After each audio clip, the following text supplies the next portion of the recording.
ndashima Imana uyu munsi dufite Imana ivuga kandi kanakora. Ibi bintu Imana yabimbwiye niga mu wa mbere segonderi, ndi kumwe na mama twagiye ahantu gusenga. Imana imbwira yuko ingize umuntu mukuru, imbwira yuko izanyambika ikamba, ariko simbyumve. Numva nyine no kuvanyirwa kw'abahanuzi, avuga se ni gute banyambika ikamba mama hari. Ngiye kumva mama aravuga ati mwana wanjye nanjye ndabyemeye, ariko sinabishyikira. Umva nari nkiri muto ndanabyibagirwa, ariko nshimye Imana ko nta jambo ivuga ngo rihere. Iyi saha yayo igeze irabikora.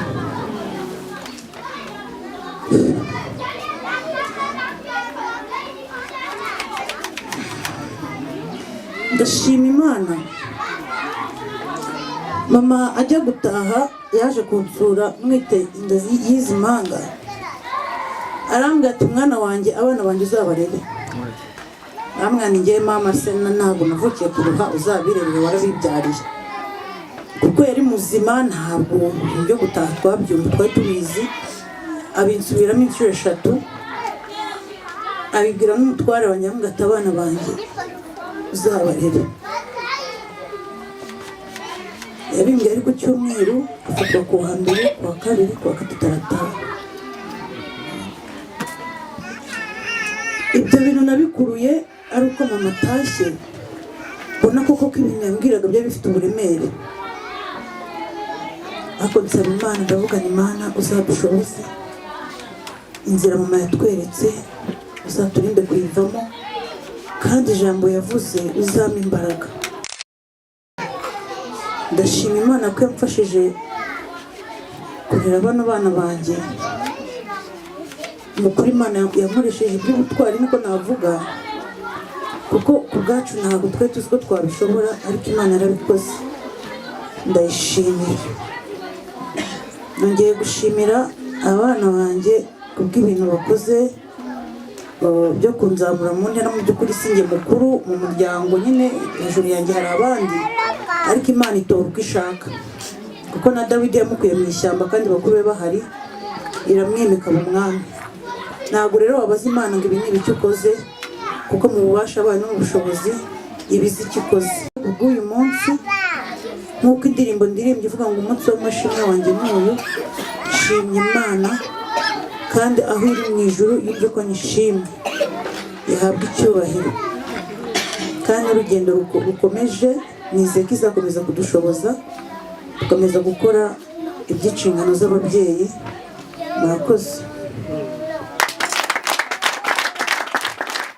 Murakoze cyane. Umunsi w'amashimwe wanjye n'uyu, wo kuvuga ibyiza ukora,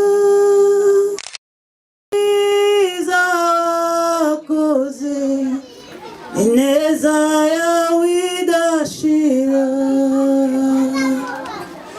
Umunsi w'amashimwe wanjye n'uyu, wo kuvuga ibyiza ukora,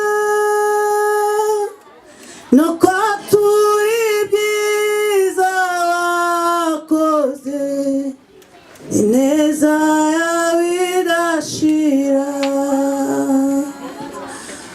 Umunsi w'amashimwe wanjye n'uyu, wo kuvuga ibyiza ukora, no kwatura ibyiza wakoze, ineza yawe idashira. Umunsi w'amashimwe wanjye n'uyu, wo kuvuga ibyiza ukora, no kwatura ibyiza wakoze, ineza yawe idashira.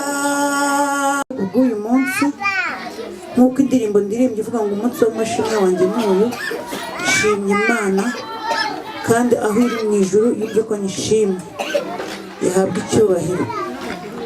Kandi urugendo rukomeje, nizeye ko izakomeza kudushoboza tukomeza gukora iby'inshingano z'ababyeyi. Murakoze.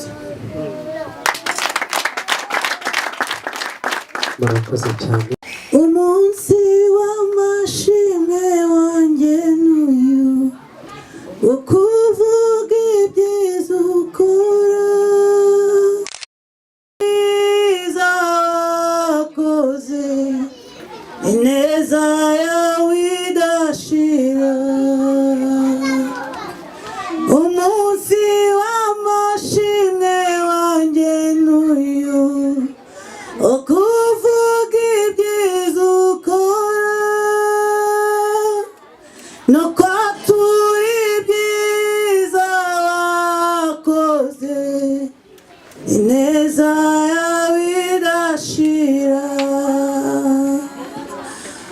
Umunsi w'amashimwe wanjye n'uyu, wo kuvuga ibyiza ukora,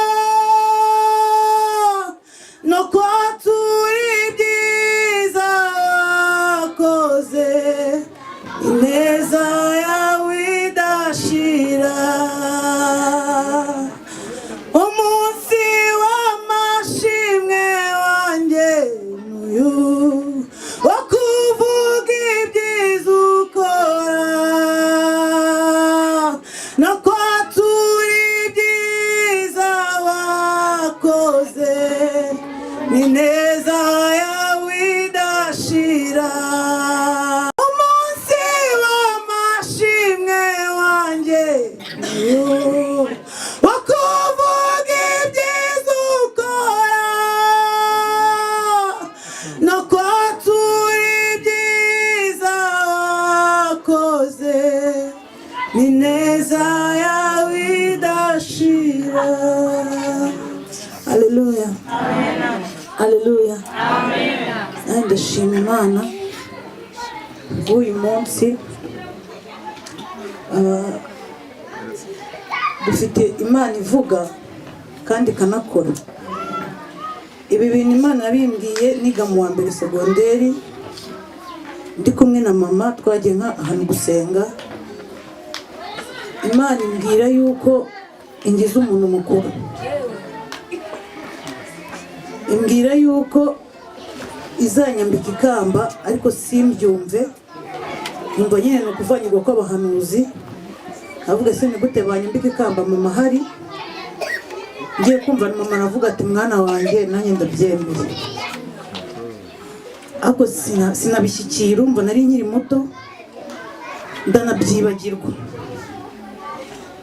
Ariko nshimye Imana ko nta jambo ivuga ngo rihere. Iyi saha yayo igeze irabikora.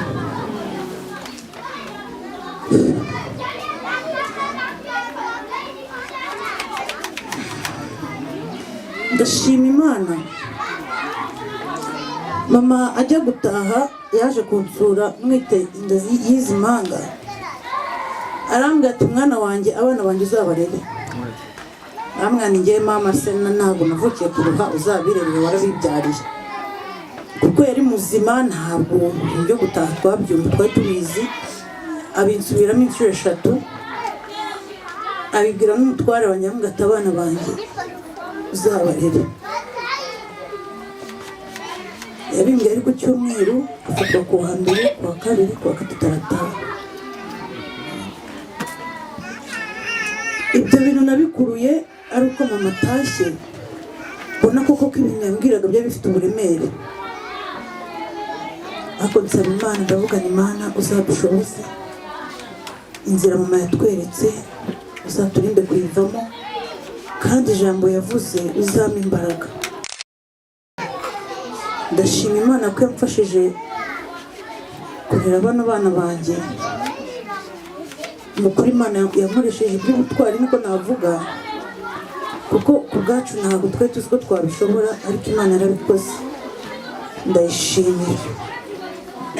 Nongeye gushimira abana banjye kubw'ibintu bakoze byo kunzamura mu ntera. Mu by'ukuri sinjye mukuru mu muryango, nyine hejuru yanjye hari abandi, ariko Imana itora uko ishaka, kuko na Dawidi yamukuye mu ishyamba kandi bakuru be bahari, iramwimika mu mwami. Ntabwo rero wabaza Imana ngo ibi ni ibiki ukoze, kuko mu bubasha bwayo no mu bushobozi ibizi icyo ikoze.